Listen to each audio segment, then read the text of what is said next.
Jesus.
Presentation.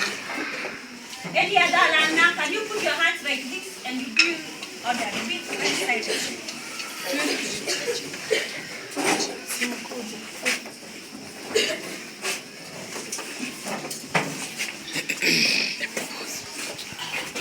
Baba, mapenzi yako yatimizwe, Mungu kwa ajili yangu na yako, kampa nguvu akashinda. Nawe omba, utafute uso wa Bwana aonaye kwa.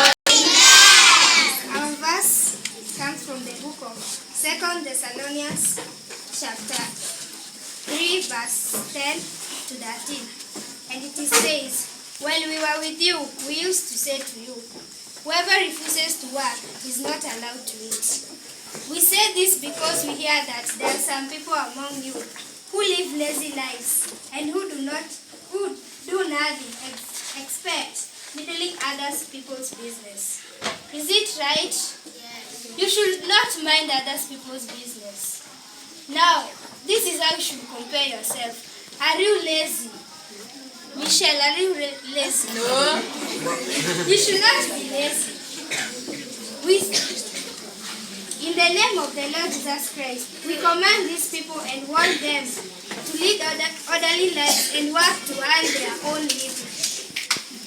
But you, brothers and sisters, must not get tired of doing good. Anything that you see you do good, just do it for your life. Don't do it just to make anyone happy. Okay? Okay? Yes. Okay. It may be that someone there will not obey the message we send you in this letter.